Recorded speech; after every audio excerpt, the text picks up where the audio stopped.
maupay ngan malipayon nga pag-andam hanaton pagsahurog han piyesta han mahal nga Birhen del Rosario. Dila hini nga aton pagkatitiro makalilipay nga inaton pamalando mahiunong han pag-ampo nga amay namon. Sigurado ko na kung kita din ang iwananon, damo na tika naton kabaka, it mga pag-ampo nga we know by heart. Kinasing-kasing bisan nga nakaturog na yung maaram kita nga mga pag-ampo. Damo nga mga nobena, iton siguro mga sulod na iton wallet, at iyubag, may mga nobena dida. Sigurado ko ako nga damo nga mga mag-upay nga mga himno, pagdayo with Diyos, nga kanta simbahan, at maaram kamo. Itibahini, ginkumpuso pa hin mga santo pananglitan ni Santo Tomas, damo nga mga pag-ampo, damo nga mga himno nga atong ginkakanta, an iya mga ginkumpuso nga pagdayo ng Diyos. Pero hangatanan ng mga pag-ampo nga maaram kita, waray malabaw, hin ka mahusay, hin ka makahuluganon, kayhan amay namon. Siyahan na rason, asayla ito, nitong pag-ampo nga atong gudpe nanunod, tikang mismo kan Kristo. Asayla ito nitong pag-ampo nga hiya mismo ang nagtuduha aton. Ngan sa very complete prayer. Itong siyahan siguro nga kauman itong pangungudos, igintutudo ni yung mga anak na pag-ampo ang may namon. It's so common, it has become so ordinary, kumun nala, nga danay nga waray na hulugan kita, no? Ang siya na misteryong kalipay, ang pagpanam ng mahal ng Maria, ang may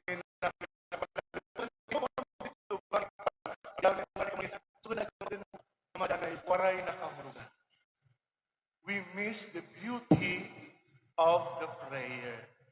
Sanglit, binuliganhan, giniyahanan, inspirasyonan sanhan sa Espiritu Santo, igimbuot natin ng atong mga piyesta yan aton pagtalimunuron, aton pag-usa-usaon, ini nga mga pag-ampo nga aada hiton amay namon. Igang ansyahan nga adlaw, nga daya na, hintatalingunod nato ginusa-usa. Ngayon nga adlaw, an aton pamalandong, mahitututok han katapusan, nga partihan siyahan, nga partihan amay namon. Pasunod niyo pagbuot, din niya tuna, sugod ito halangit. Ngan, kung baga, marketing strategy, very weak ini ng marketing strategy. Kaya very passive. Very passive. Ngani, maarang naabot kita hitan itong kapasig, kay pananglitan, is nataton matag-adlaw nga expression.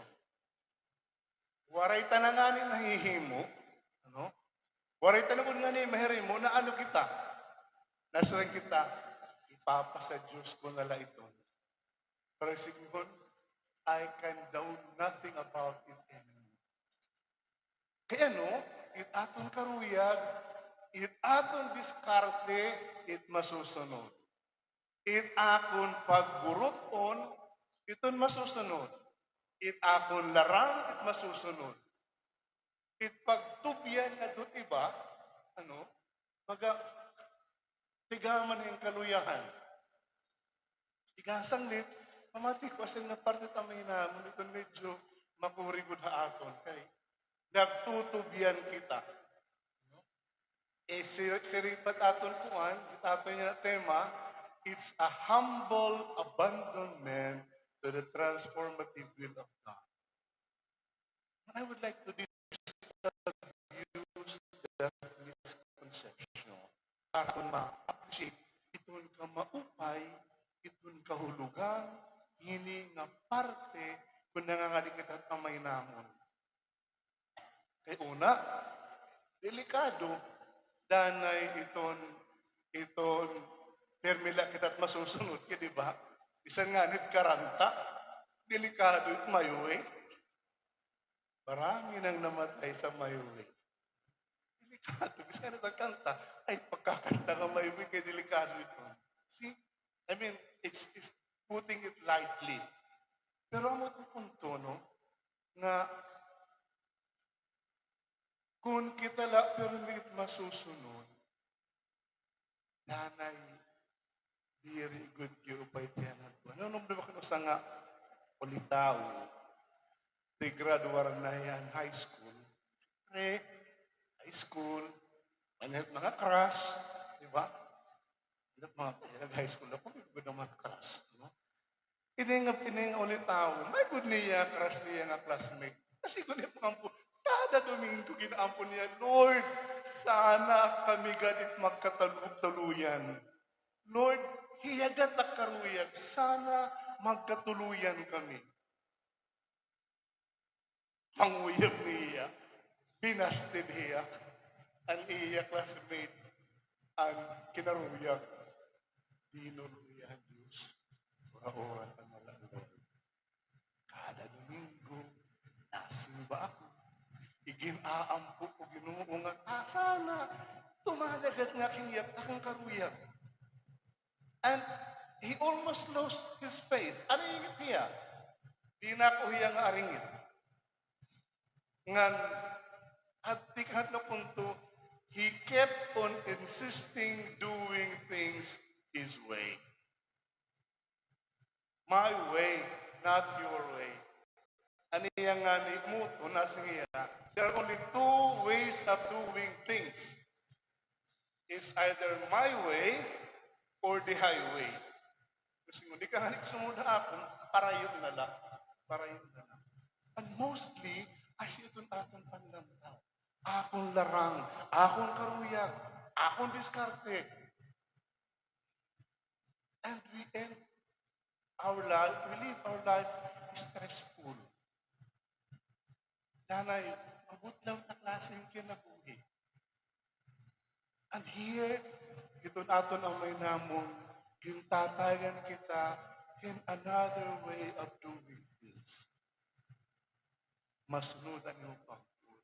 It's not saying na tinak magbubuhat, kita kun karuya. Diri po singon, Lord, imo na pagbuhat masunod, imo pagbuhat masunod, bahala ka. No, it's not the way.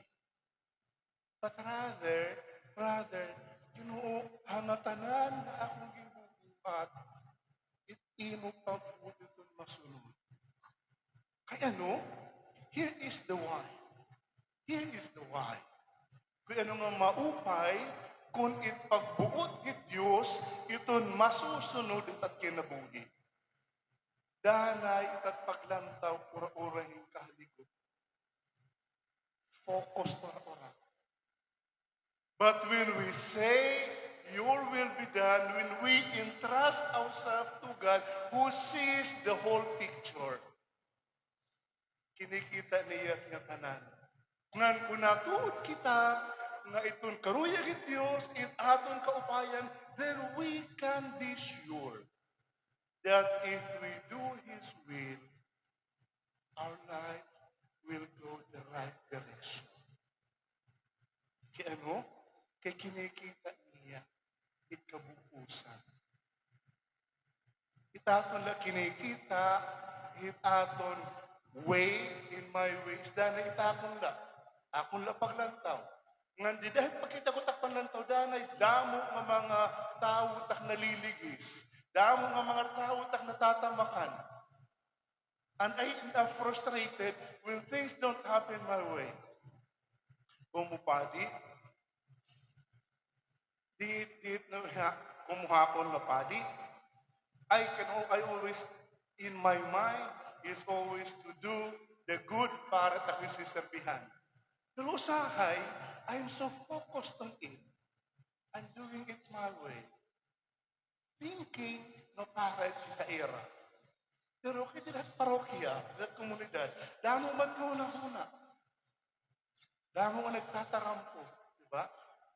We are just speaking of the community nga nito, no? Ngandanay, ikaka-empathy ka, yung panlagtan. If you keep on insisting your way, well, things might happen your way some of the time. Pero may mga panahon, pagbabaluran ka. So you choose to take the higher moral ground and see the bigger picture. Kung nasa rin kita, Ginoo, ipagsunudan niyo pagbuot, it's not an act of helplessness. No. It's not a symbol of weakness. Kaya wala ko na mahihimo, ipapa sa Diyos ko na lang. No. Far from that. Kung nasa rin kita, nga masunod at imo pagbuot, hinihap muna, so ganito ang langit, then I said, Lord, let the goodness that you have in your heart, in your mind, flow into us. Natapod ako nga you see the big picture. Danay, itaton kaburupon, uyon, it ka ng Diyos larang aton. We don't find problem with that. Parang danay makuri, parang pananglitan at nga, ulit tawuhay. Nakoray ko niya, kras ko niya, Diyos may gawin mga larang. Is by the way, after 40 years, inat nindirat niya ulit tao ang Iraq-class reunion. After 40 years graduation, waray niya ang matender kay aringit good hiya. Pero one time, after 40 years, inat nindir ang reunion. Kinita niya kras. Ngayon sindriya, Ginoo, salamat, oray mo pamati. Kaya makalilisan ng sura niya, pas, kadada ko nga babae, aringit, maisog. Nakasing liya, Ginoo, salamat, oray mo pamatiin na kaburutpon. Danay, when we are so focused on our way, we miss the big picture. We miss God's plan for us. Ngan maarang kita pirmi, net larangit Diyos para imo, igud iton pagdarain mga tuhakaratan. But He didn't say it's gonna be a walk in the park. No. You might have to sacrifice some things. But the important thing is, you entrust, you humbly abandon yourself to the transformative will of God. Ito mapabaguhon, nakaburuto ni Diyos. Nakapas, magbago, itaton mga kasing-kasing. Usa nga makinadamanon nga tao, kasing hiya, sinalagiya one time, he wrote something like this, sinagiya, if you want to humor God, insist in doing it your way. Karayo ko kuno, Diyos patawon, kaya mo Diyos, ngahinga tawa, pag-insister itong kalugaringon mga pumaang. Kaya, you can be certain, God's way is always better than our way. Diba? Yan na, kumun itong that Facebook, kumun mga Facebook, na nasiring, there is a reason for everything. Sahay, nasa rin kita hininga, there is a reason for everything. Kaya di na ito naintindihan at nga tanan. Sa nasan kita, madara sa Ginoo. It's an act of helplessness. Rather, masin kita, there is a reason for everything and I believe in that reason of God. Then that is a positive expression. Kung nasa rin kita, there is a reason for everything. God has a reason for everything. We say, Ginoo, itinatapod ko itakon kalugaringon, nga dahil imo kaburuton. Diri kay, hala Ginoo, hindi mo nala, hindi ko naman yung kaya. You end up like miserable with that. Nang punta, nakada pag-ampun naton, naabot nga ni kita nga puntong nasin kita ngay pasunudan yung pagbuot, dinhatuna sa pagsunod ito langit, that we make that positive expression of our self-surrender to the will of God, who was nothing but the good intention for you. God, who loves you so much, that His will is that for you to be, to develop into the best person that God has intended you to be.